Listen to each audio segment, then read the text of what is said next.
बात अब राजस्थान की करते हैं, जहां पर राज्यपाल कलराज मिश्र ने 3 दिवसीय शिखर पर्व का दीप जलाकर शुभारंभ किया। शिखर पर्व की शुरुआत कला प्रदर्शनी और सांस्कृतिक संध्या से हुई, तो वहीं कार्यक्रम की शुरुआत में नन्हे कलाकारों ने लोक और शास्त्रीय के मेल में सजी भावपूर्ण नृत्य प्रस्तुति दी। तो वहीं राज्यपाल मिश्र ने प्रदर्शनी में प्रदर्शित ऐतिहासिक महल, किले, मंदिर के चित्रों का अवलोकन करते हुए धरोहर संरक्षण की सोच के तहत इसे महत्वपूर्ण बताया। उन्होंने कलाकारों द्वारा भाव संवेदना के साथ ऐतिहासिक स्थलों के उकेरे चित्रों की सराहना की। साथ ही उन्होंने कहा कि कलाकारों को प्रोत्साहन सभी स्तरों पर जरूरी है।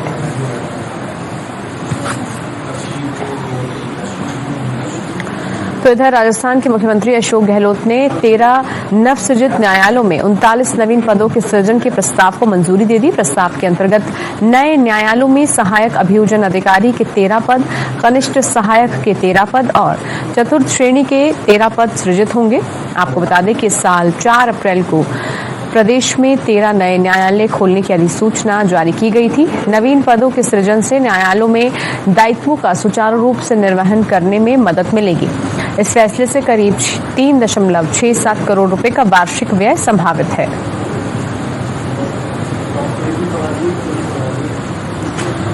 राजस्थान के तकनीकी शिक्षा राज्य मंत्री डॉक्टर गर्ग ने शासन सचिवालय के कक्ष में तकनीकी शिक्षा विभाग की बजट एवं जन घोषणाओं के क्रियान्वयन की समीक्षा की। इस दौरान डॉक्टर सुभाष गर्ग ने अधिकारियों को विभागीय बजट एवं जन घोषणाओं का समयबद्ध ढंग से बेहतर क्रियान्वयन करने का निर्देश दिया। तो वहीं डॉक्टर गर्ग ने संबंधित अधिकारियों से घोषणावार प्रगति का ब्यौरा लेते हुए कहा कि विभागीय अधिकारी मुख्यमंत्री की मंशा के मुताबिक त्वरित कार्रवाई करते हुए समय पर घोषणाओं को धरातल पर उतारें।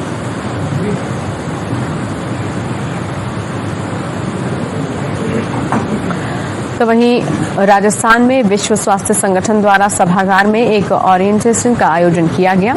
तो वहीं कार्यक्रम के दौरान विश्व स्वास्थ्य संगठन भारत की तकनीकी अधिकारी डॉक्टर ग्रेस अंजुगुरा ने कहा, स्वास्थ्य सेवाओं में देश में लगातार अग्रणी भूमिका निभा रहा राजस्थान एक और बड़ा कदम बढ़ाने जा रहा है, जिसके बाद राजस्थान हेल्थ अकाउंट्स को संस्थागत करने का प्रयास करने वाला पहला राज्य होगा।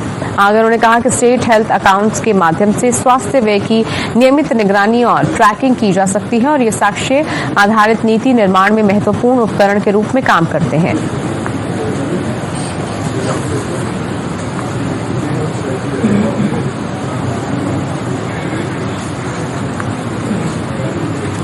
तो वहीं लोकसभा अध्यक्ष ओम बिरला राजस्थान के दौरे पर पहुंचे। इस दौरान उन्होंने जयपुर में युवा उद्यमियों से बात की और कहा कि युवा देश का भविष्य है, उनका विजन ही भारत के निर्माण का आधार है। युवाओं को छोटी उम्र में ही अपने जीवन के लक्ष्य निर्धारित कर उनको हासिल करने के लिए संकल्प की भावना के साथ आगे बढ़ना चाहिए।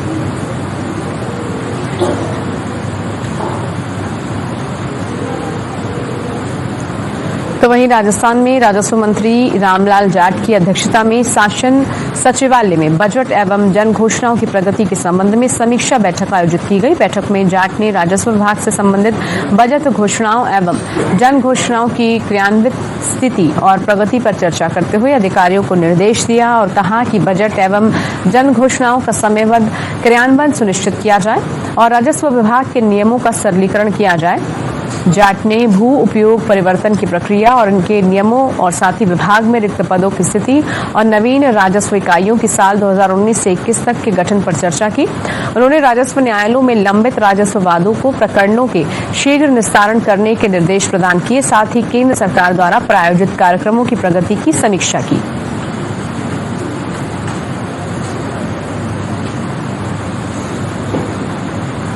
राजस्थान के भरतपुर में पत्रकारों से बात करते हुए ऊर्जा मंत्री सिंह भाटी ने कहा कि अचानक से बिजली की मांग 1 लाख मेगावाट से सीधे 13,500 मेगावाट हो गई थी, जिसके कारण मैनेज करने की आवश्यकता हुई। बिजली के लिए कोयले की आवश्यकता होती है जो केंद्र सरकार आवंटित करती है। बार बार मांग करने के बाद भी मांग के मुताबिक कोयला उपलब्ध नहीं हो पा रहा, लेकिन अभी स्थितियां ठीक हैं, कटौतियां कम हो रही हैं।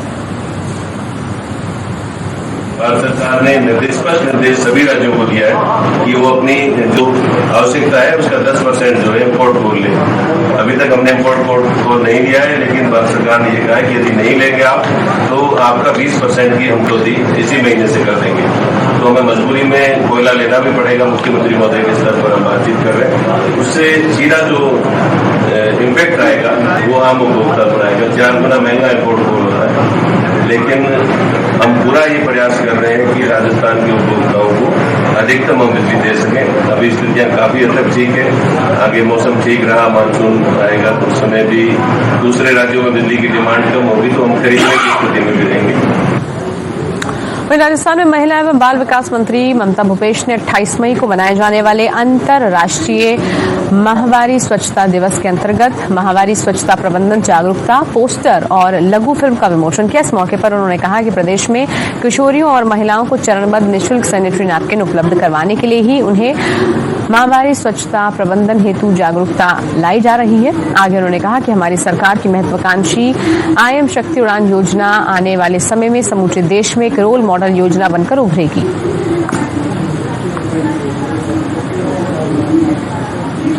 तो वहीं राजस्थान के बीकानेर में भ्रष्टाचार निरोधक ब्यूरो बीकानेर द्वारा छतरगढ़ तहसीलदार कार्यालय पर रेड की गई। छतरगढ़ तहसीलदार के सूचना सहायक की कैबिन से 3 लाख रुपए जब्त किए गए। यहां पर बताया जा रहा है कि गुमनाम पैसे वसूली का खेल चल रहा है। फिलहाल वहां के कैशियर इरफान खान से पूछताछ की जा रही है। इतने पैसों की सूचना सहायक के कमरे में कैसे पहुंची, इस पर तहसीलदार के कार्यालय पर दबिश दी गई है।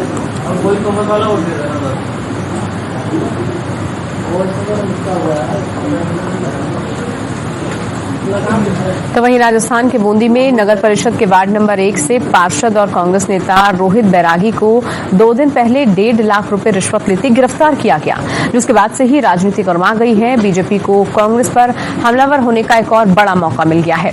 इसका बड़ा कारण ये भी है कि पार्षद रोहित बैरागी के द्वारा शिकायतकर्ता भाजपा कार्यकर्ता त्रिभुवन सिंह से रिश्वत का एक भाग नगर परिषद के 3 कर्मचारियों के अलावा सभापति मधु नवल के पति भगवान नवल के नाम से भी मांगे जाने का आरोप सामने आया है।